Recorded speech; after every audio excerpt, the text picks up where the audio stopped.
Hey, what's up guys? I'm only going to be able to post one what if on each channel tonight. I'm going to be giving you part 2 of what if Naruto was born in the Uzumaki clan. Remember to get this one to 300 likes as usual, share this to all of your friends in your social media platform, and stay in tune for what if Naruto was sent to a parallel universe. And I do hope that you guys enjoy.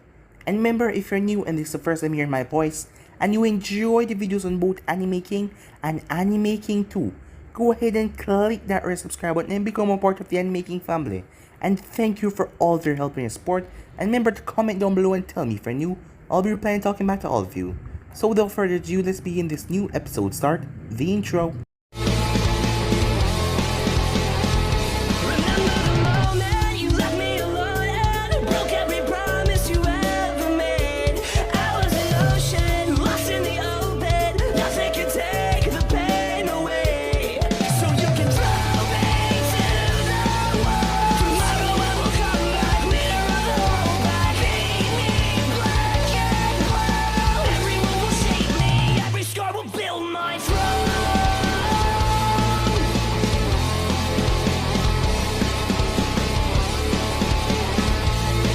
So to do a bit of a recap from the last part we left off, Naruto was born in the time of the Uzumaki clan, as he was currently 13 years old, at Shonin. As an explosion went off, Naruto went to go and check it out. It was currently the third Great Ninja War, and the Uzumakis were under attack.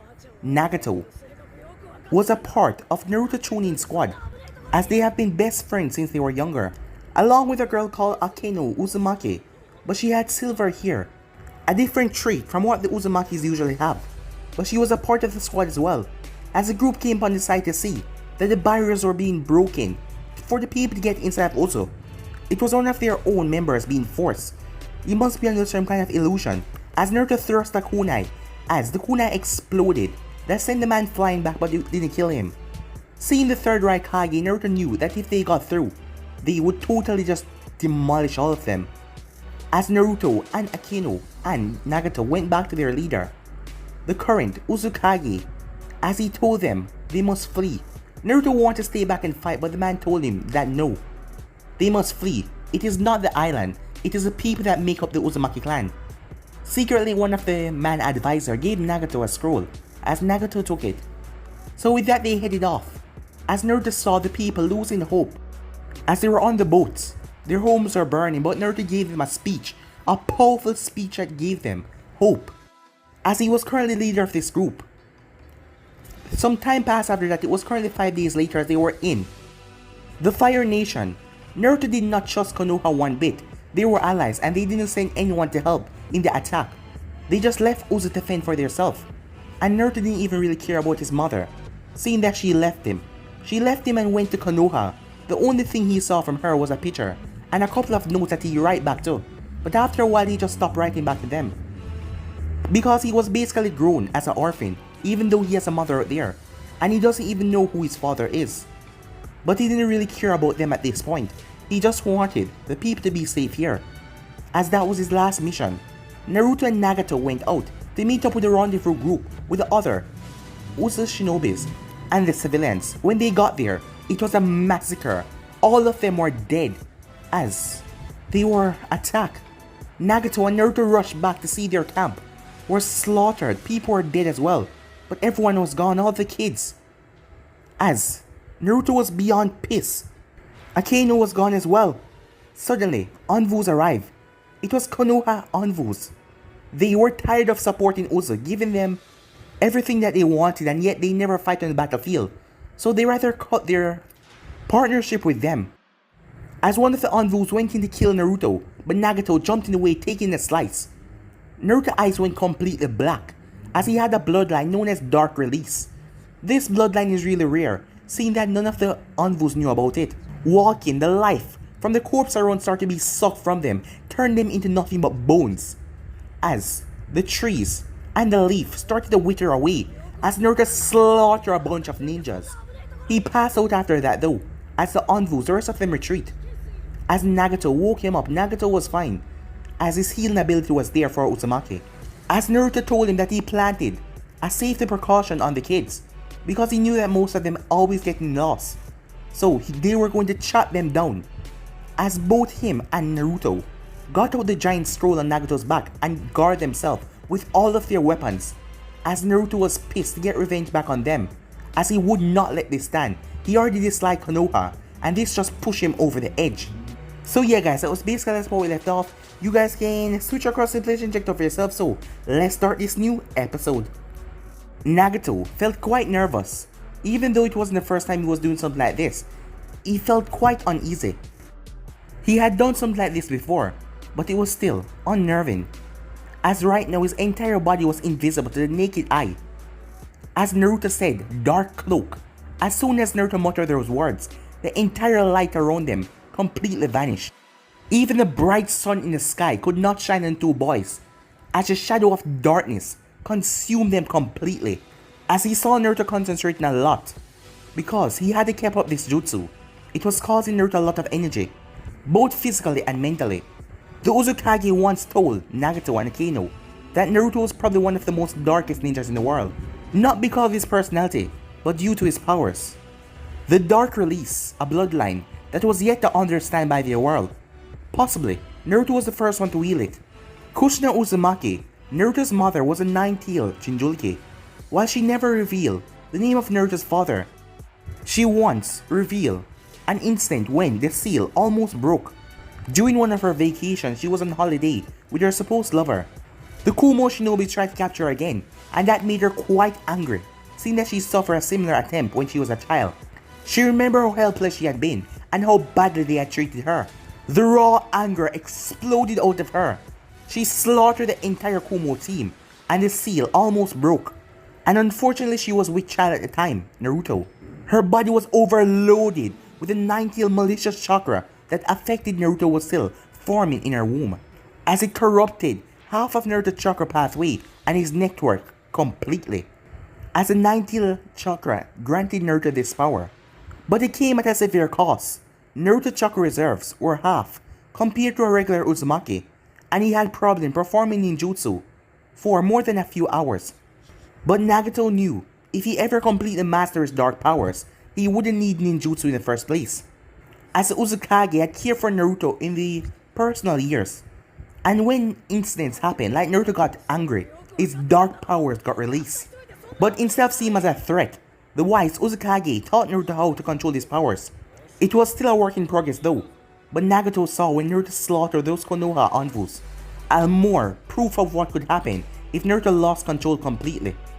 But in control, he could use his dark powers at effective levels. This is why their team has performed a lot of completed assassination missions at a young age.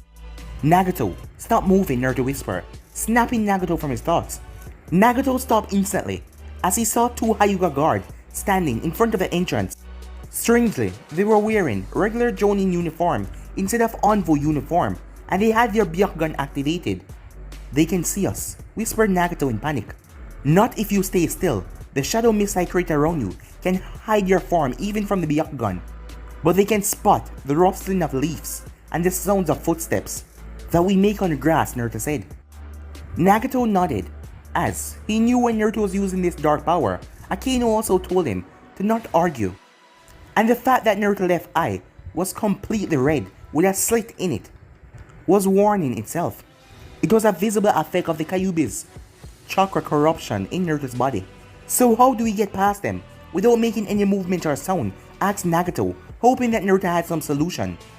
Watch was all that Naruto said as he extended his right arm forward.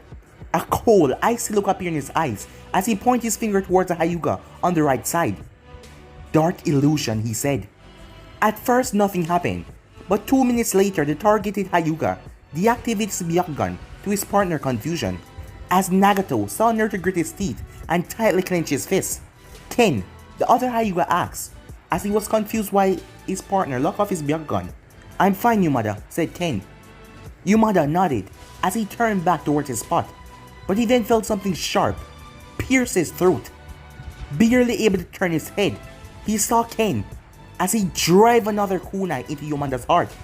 Yamada couldn't even say anything as he collapsed. Ken then dragged his partner away as he created a shallow grave and threw his partner inside, covering it up. He then performed a water jutsu, cleaning away the blood stain on the ground. Nagato watched as sweat rolled off Naruto's forehead. That move was taking a toll on his friend. The Hyuga then stepped forward and kneeled in front of Naruto, but seeing that he was invisible along with Nagato, no one else could see. How many people are in the base? Naruto whispered. 25, my lord, the Hyuga said. I see. Where were the Uzumaki children that were captured? Asked Naruto. I don't know, the Hyuga said. What do you mean? Naruto asked. As Nagato got the idea of what could be happening here. Who is the commander of this base? Nagato asked. As the Hyuga just stared, not answering. Answer him, slave, Naruto said. Yes, master. This is not a base, but a private research lab of Konoha. The current head is Orochimaru, said the Hyuga. Nagato, have you ever heard of a ninja with this name? Naruto asked. No, he must be a rising ninja. Which rank does this Orochimaru hold? Asked Nagato.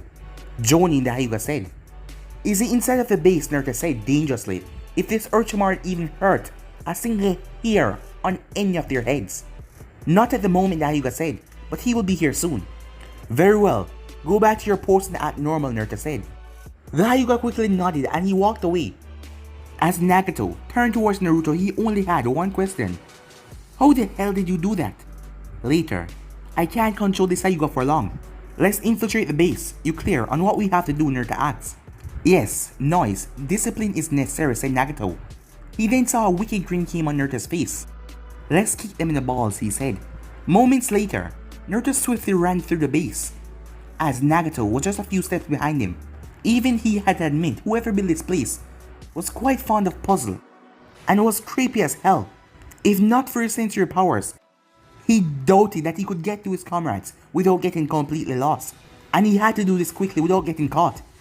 But no matter what, he will not leave them behind, especially not innocent children, and he would rather face all of Konoha than let Akino rot in a creepy place like this. Naruto watches a young female exit from one of the rooms in lab coat, her expression cold and uncaring. As he was leaning on the ceiling by dark shadows, he launched down. With one swipe, his tanto teared through her throat, suppressing any scream she could have made, before her body could even bleed completely out. Nagato quickly sealed her body away, as he placed a scroll back in the bag that he was carrying in his back. As Naruto turned towards Nagato, showing him hand signals, as it read, "My shadow cloak will only last for an hour or less. The jutsu cast on the Hyuga, not more than 45 minutes. We need to speed up," he said. Understood. Maybe you should have killed the last Hyuga guard, said Nagato through his own hand signs. No guards protecting the base would have raised suspicion.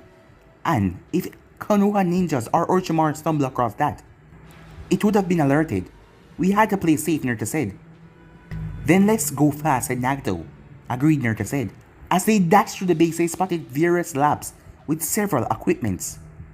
And they saw strange pods with green liquid in them and strange, misformed humans. It only made them worried about their people. But they have come too far to turn back now. Naruto raised his hand as they came across a room as Nagato took the position on the other side. Take out the mute charge. We finish them in 10 seconds, Naruto said, with hand signs. Nagato nodded as he pulled a seal from his pouch. He strapped it on the metal door. Inside the room they could feel at least 20 signatures, mostly civilians, with a few possessing chakra that could actually do anything. The seal then glowed for a second as Nagato gave Naruto a thumbs up. The mute charge was one of the latest developments of the Uzumaki war machine. It was capable to prevent any sound wave from exiting from 100 yards from where it was placed. As Naruto raised his foot up, adding chakra, he kicked the door down. As Nagato dashed several smoke bombs inside, still in their cloak of shadow. The boys dashed inside the room as the scientists went to the only exit, but the boy stood in front of it. As Naruto lay there with his sharp tanto, as Naruto started to brutalize the people, not even give them a second chance to talk. Showers of blood erupted, body parts dropping on the ground. As neither of them knew what happened, they just knew that they were being sliced apart as they couldn't see what was attacking them. As Nagato sealed away all the bodies, while also watching his friends back. Well, not that he needed to, because most of these people were simple scientists and a few guards. All of them who met a gruesome end, except for one which Naruto was holding by the throat. Where are the children and Akino? Naruto asked darkly. Who are... The man couldn't even get to finish a sentence as Naruto jammed a sharp kunai straight through his balls. I ask the questions and you answer. Where are they? Naruto said bitterly. The bleeding scientist pointed a shaking finger towards a set of stairs that were going down. Are there any other escape routes from the main entrance? Naruto said. Don't lie, or the next thing to go is your head. There's a secret exit inside the main lab. On the far right corner, the man said. Good, said Naruto. Please, let me go. I have kids, the man begged. So are those kids you're experimented on. As Naruto threw the man up in the air, Nagato pulled his sword as he removed the man's head with a single slash and sealed away the man's body. As the entire room was now empty, without any sign of a small massacre happening. No bodies, no blood, no evidence. Without wasting any more time, the two boys descended downwards. After they murdered the guards and two scientists inside the room going down, Naruto dispelled the shadow that was concealed in them. But when they finally arrived, they stopped in shock, as all of the kids were sealing liquid tanks with green liquid in them. Naruto rushed over as he saw Akeno as she was sealing the fourth tank on the left. As Naruto placed a trembling hand on the glass wordly. We need to get them out, said Nagato, as he rushed towards the table where several notes were. As Nagato did not get any answer, he turned towards Naruto. What's the matter? Someone's coming. I'm going to investigate. You get our people out. But not now, Nagato. Just do it, Naruto said, as his eyes looked towards Akeno one last time. Alright, but I want to hear back in 5. And don't engage anybody. We have already spilled enough blood today, Nagato warned. Yes, Grandma, Naruto said in a sarcastic tone. He had to duck the kunai that Nagato sent after him. As Naruto went up the stairs picking up the kunai, not to want to leave any evidence at all. As Naruto vanished, the sound of footsteps echoed through the halls. As Naruto was on the ceiling, the shadows concealing him, his eyes fixed on the entrance, as he felt a powerful shock coming towards them. And judging from the rapid manner it was coming down, they had been exposed. As Naruto did not understand how it happened, nor did he have time to think about the loophole.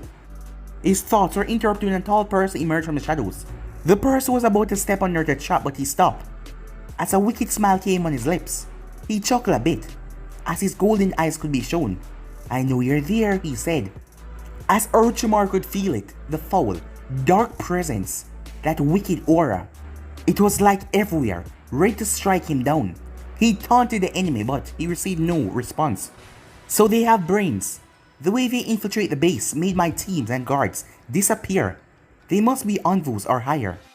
At least I, Jonin. Orochimaru thought to himself, as he already knew it's probably someone from the Uzumaki clan, because no one else knew about the capture of the Uzumaki children. So the only people who could probably take offense to this and retaliation was someone from the same surviving clan. But he was told apart from the captured children, the rest of the Uzumaki clan was dead. Clearly, he had been kept in the dark. And now he had envoy-class soldiers attacking his precious research. You know you won't escape. I'll find you, Orochimaru said. But yet again he received no answer.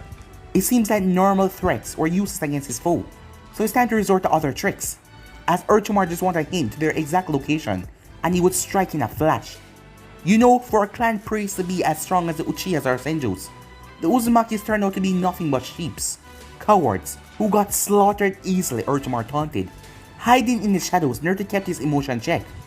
His power was a double-edged sword though. The dark relief gained power through the emotions and the dark, foul chakra inside of him. The more darker his feeling, the more darker that chakra become.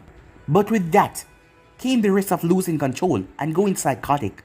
He had lost control many times in his life, and every time he would wake up, he would be surrounded by a river of blood that was caused by his hand.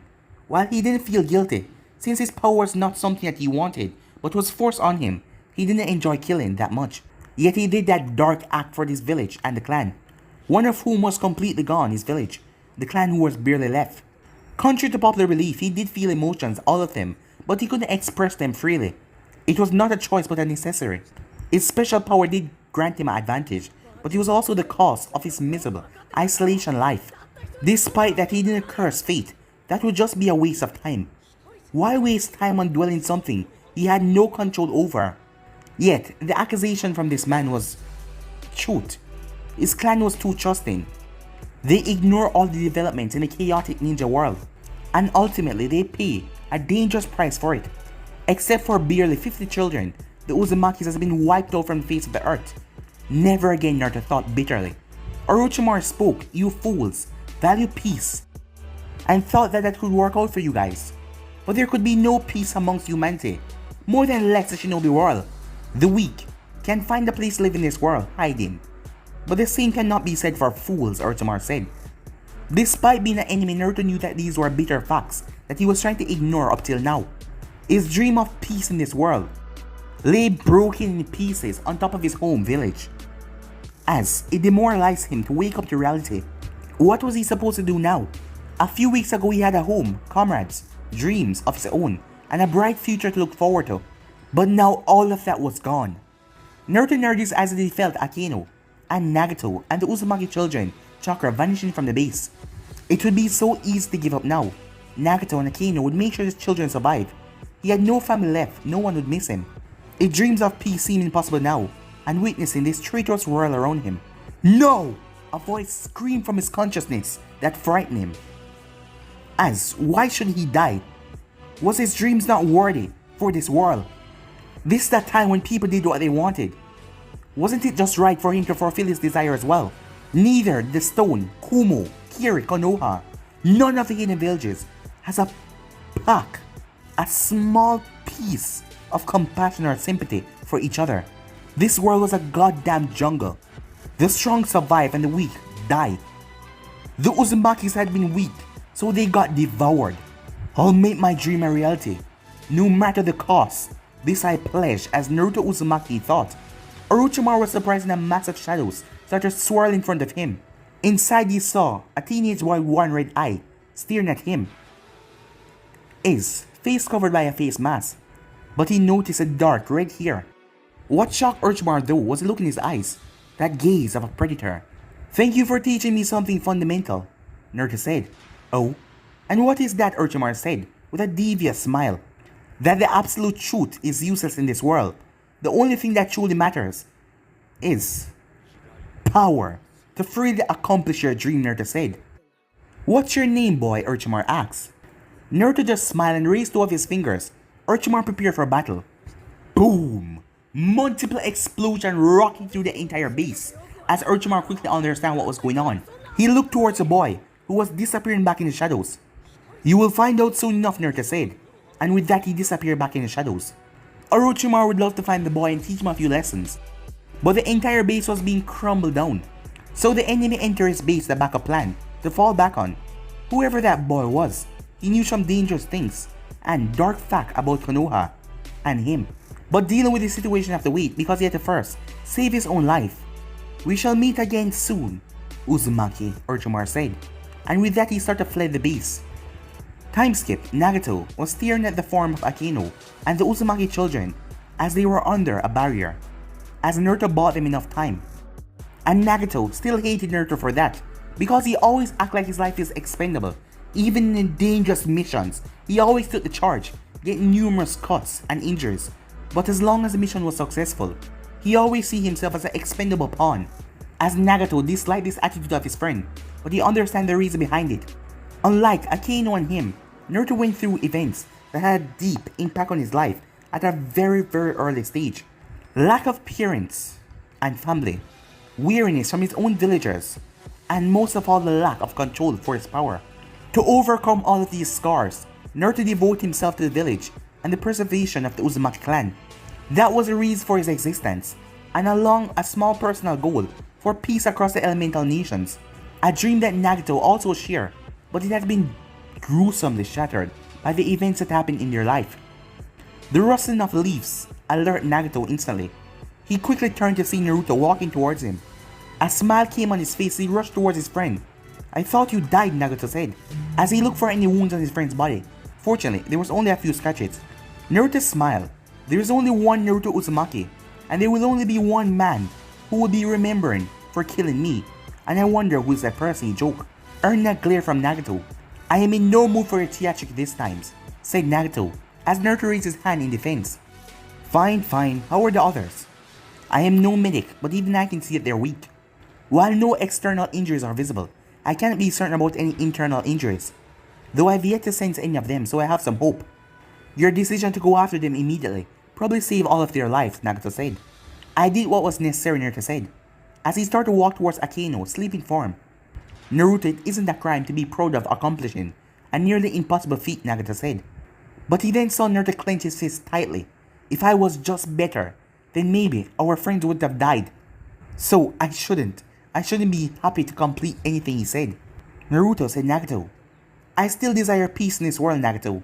But how can you say that after everything that happened to our village, our clan, our comrades, Nagato asked. Then what do you propose, Naruto asked? The only way to achieve peace in this world is by making humanity feel pain, said Nagato. But what if I told you there's another way? Nagato narrowed his eyes at Naruto. Fine, what is it? Making sure that the silencing seals were up, Naruto started explaining his dream to his friend. I thought so, said Nagato after hearing Naruto's dream. How stupid he had been. Naruto scoffed. Did you really think that I would spare any one of them that was responsible for destroying our clan, Naruto asked. So, said Nagato, but you're out of your mind, Naruto said. If you think I'm gonna destroy 4 great ninja villages and wipe out 60% of the world population in a mad quest. So what then, Nagato asked. Naruto sighed. Nagato, you have a good heart, but try to think with your brain first and your heart later. It will keep you alive and help you accomplish your goals. Nagato scoffed as Naruto suppressed his chuckle. Despite entering his teens, Naruto knew that Nagato was a child in many ways. I swear to you, Nagato, I will make all the culprits pay with your life. But I won't destroy the world in the act of revenge. Destroying is easy. Developing is hard, Naruto said. You and your damn quotes. What were you, a historian in your previous life? Asked Nagato. Huh, it don't sound like a bad idea, Naruto said, as Nagato smiled, truly smiled. Do you ever think we'll have true peace someday? Nagato asked. Naruto stepped forward as his eyes locked with Nagato. I will never give up, he said. As Naruto extended his hand, instead of using our power for destruction, let us use it to change this world into something better. Promise me, Naruto said. Nagato's right hand came up. As both of their hands connected, the tiny flicker of light exploded in his heart. As he knew that Naruto would do this. He knew that Naruto's goal will be achieved. He can just tell. Maybe you can save this world. I shall believe in you, Naruto. Nagato thought with a smile on his face. Time skipped. As the place was extremely tense. In the room, as the people in this place, all of them were leaders, considered the best amongst the Fire Nation. But all of them had emotions of shock, anger, trepidation, fear, and grief on their face. Hiruzen sat in the center, as he grabs his forehead. Is this really true? Hiruzen asked sadly. Positive, the Uzumakis have been completely wiped out. Their village, and all the inhabitants killed, said Danzo. Minato Namikaze stood beside the third Hokage, along with Jiraiya. As Minato's face was calm and controlled, yet his fist was clenched. The Uzumaki and all fighters put up the best they can against the combined force of the Hidden Stone, Kumo and Kiri. So fearsome was the battle that the Uzumaki members, even outnumbered, they wiped out 30% of the enemy force before they were completely destroyed, said Danzo. Danzo may not be a true member of that clan, but he respected power, and even in their demise, the Uzumaki provide a worth to Konoha. Shocked gasps were heard across the room as Jonins and envoys heard the news. It was a rare feat for one clan to wipe out 30% of 3 major villages. It only highlighted the power of the Uzumaki, a distant relative of the Senju clan. As Nade Senju closed her eyes in grief, she may have not shared close bond with her distant relatives, but they were still her family. Were there any survivors, Danzo-sama? Maybe a few could escape while the fighters bought them some time, said Minato, hopefully. You're right, a few did manage to run to our borders, but they were eventually hunted down and killed. It not only highlights our failure in protecting our allies, but it also points out how vulnerable our own borders are and the threat that looms over our village, said Danzo. My son, Kushina said, as many people in the room gasped as they heard her trembling voice. As far as they were told, the redhead firstborn had died at birth. But that had not been the case, as all of their eyes shifted towards Hiruzen as he sighed. The child was a boy, Hiruzen said. Konoha always followed a secret treaty with Uzu, known to only to the respective Kages of each village.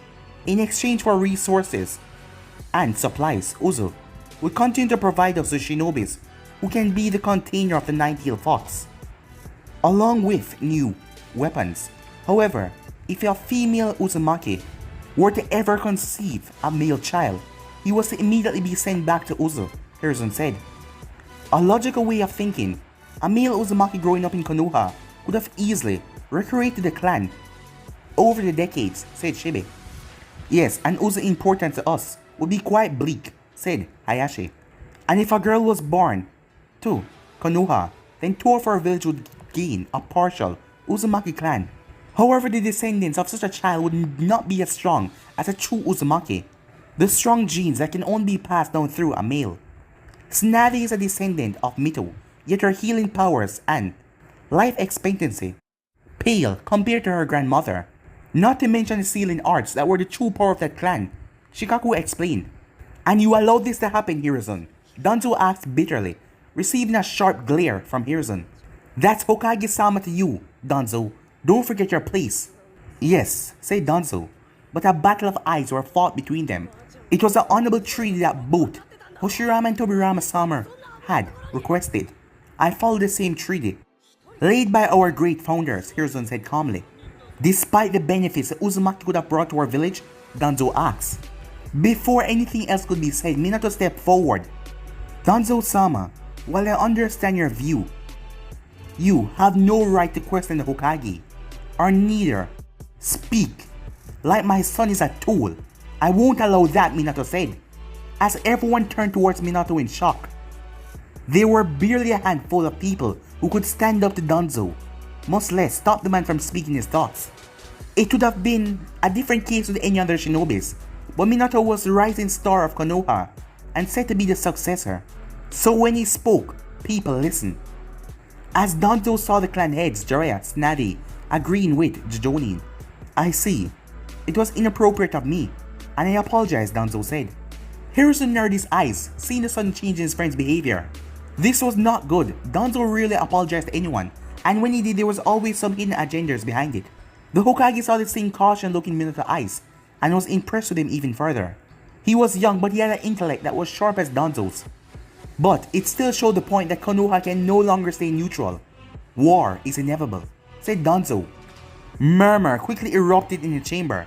Hiruzen raised his hand as everyone went quiet. Danzo, we should try to avoid war. The lost one cost us so much. We even lost Tobirama-sama, said Hiruzen. Don't be naive, Hokage-sama. Do you really think that the Stone Kiri and Kumo will stop simply after destroying Uzu? No, they will unite and attack us. And when that happens, Konoha destruction will be imminent, Danzo warned. This is all just speculation. Do you have any idea what you're proposing, Jiraiya asked. As a matter of fact, I do. If we do not do anything, this will just show that Konoha easily betrayed their allies, and we must punish those that wipe out the Uzumaki clan, Danzo proposed. Everyone turned towards Kushina, who did not say anything, just only her son, in the meeting. Maybe it was a shock about hearing about her son's demise, or about the grief. It froze her. She had a haunted look in her eyes, few tears already falling down her cheek. Minato grimaced, even after all these years. Danzo smiled inwardly, as most people got, then just looked in their eyes on seeing the grieving mother. Satisfied, he looked towards Hiruzen, as Hiruzen wasn't happy with this. Let there be war, he said. Moments later, Kushina was running away from the council chambers, running away from everything, as everything just turned dark in her life. Her home was gone, her clan was destroyed, and her son. She could still remember that tiny little bundle she was forced to give to the Uzukage. She could still remember how heartbreaking the choice had been, but she still did it for her son, so that he would not have to suffer her fate.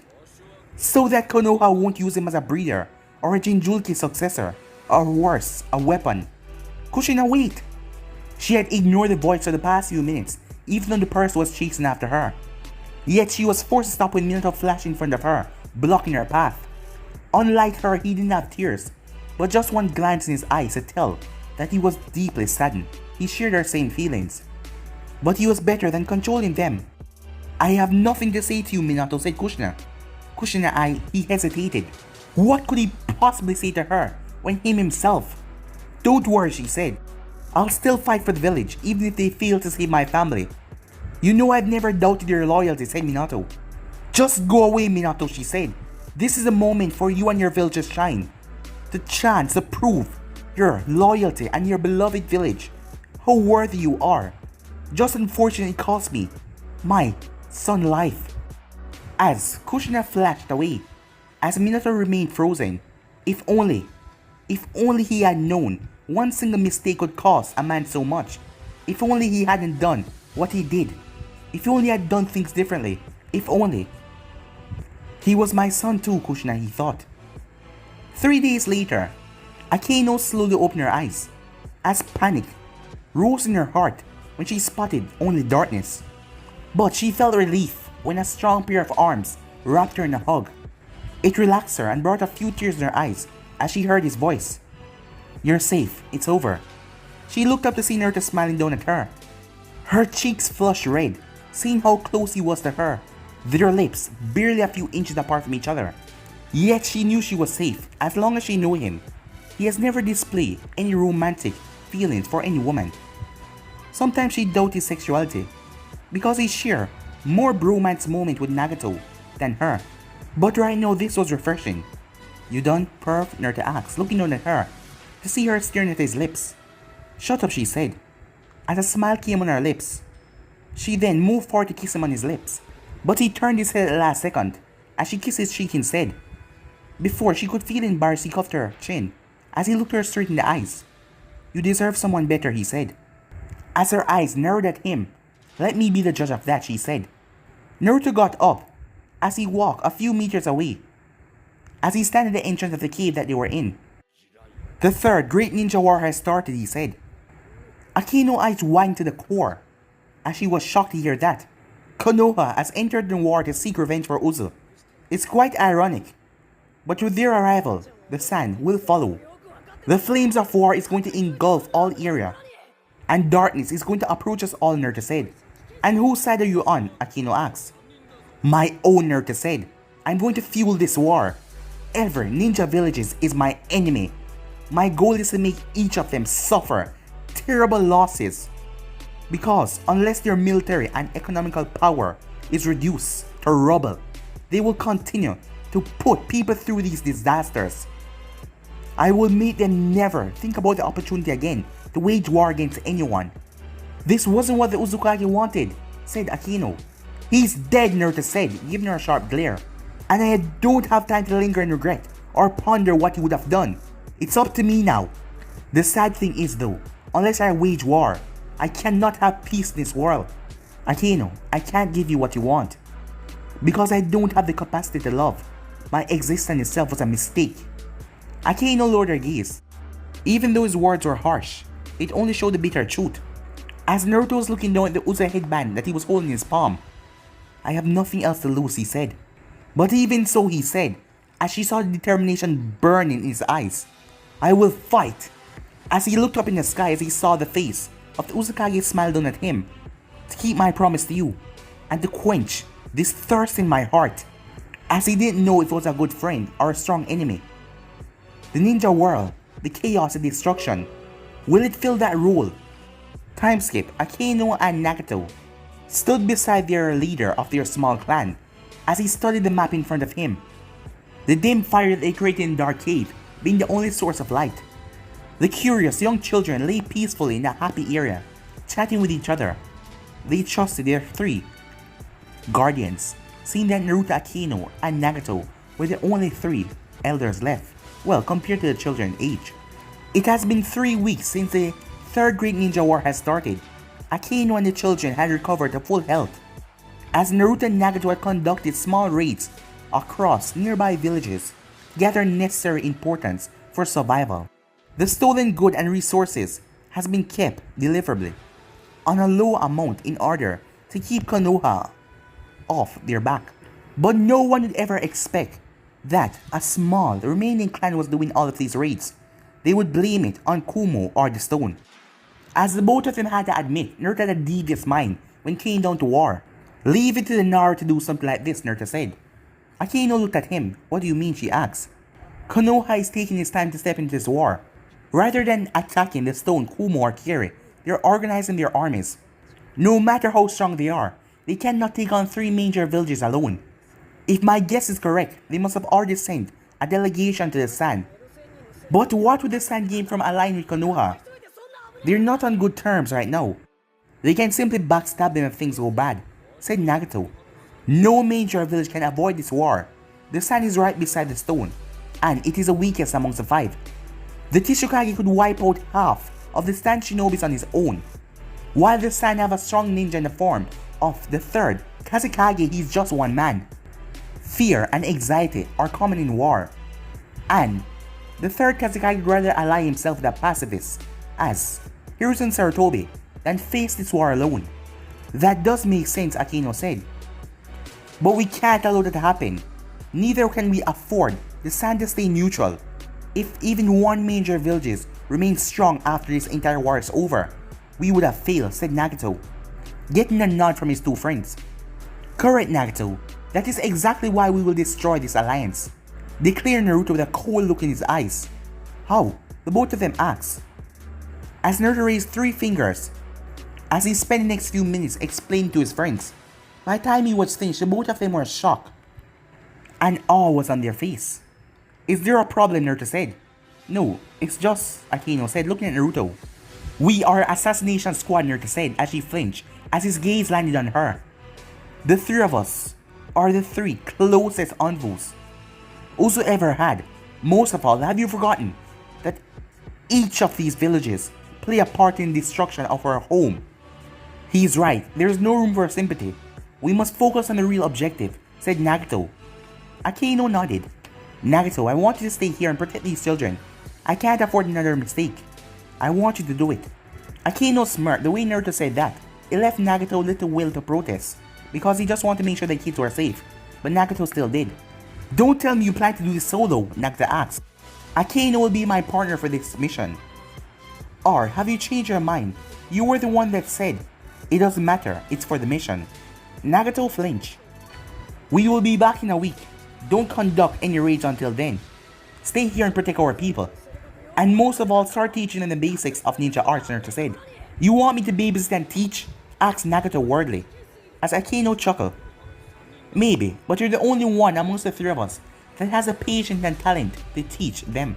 Start training the ones that are fit to be a ninja. For those who don't have the talent, start teaching them on the way to make scrolls, weapons, tailoring, and medical ninjutsu. We may not have the numbers, but that won't allow these children to ever be weak again. The next time they face the enemy, I want them to fight like true Uzumaki, instead of crying out in fear and despair. But they're so young, said Nagato, glancing at 10-year-old boys and girls. Akaino saw 3 emotions flash through her eyes: grief, sadness, and regret, as she could see that he was hurting from the inside just like the rest of them. Only the victors are allowed to live. This world is merciless like that, Naruto said. As he then turned, Akaino, prepare for the mission. We move in half an hour, and Nagato, in case I don't make it back, I left information for you in this scroll. Don't open it until it's absolutely necessary, he said, as he tossed the scroll to his friend. What's in it? Asked Nagato as he observed the black scroll. Something I was supposed to use if I was ever in trouble. A safety measure given to me by my father. Akaino and Nagato eyes went wide as Naruto started to walk away out of the cave, as they couldn't believe what they just heard. So he was pretending not to know his father? Seeing that he didn't want to talk about it, Nagato sighed. What a screwed up family, he said. Just pray that they never meet face to face with Akaino. Why? Asked Nagato. It might just start another world war, she said. But guys, we end this episode right here. If you want the next part of this, you already know what to do. Like, subscribe, comment down below, and turn that bell notification stay posted. Remember to share to all of your friends in your social media platform. And remember to stay in tune. I'm going to be posting a new episode of What If Naruto was sent to a parallel universe. And stay tuned for that and enjoy. And remember, if you're new, to go ahead and click that red subscribe button and become a part of the Anime King family. And thank you for all of your help and support. And remember to comment down below and tell me if you're new. I'll be replying and talking back to all of you. So yeah, without further ado, I'm out for now. See you guys soon. Peace.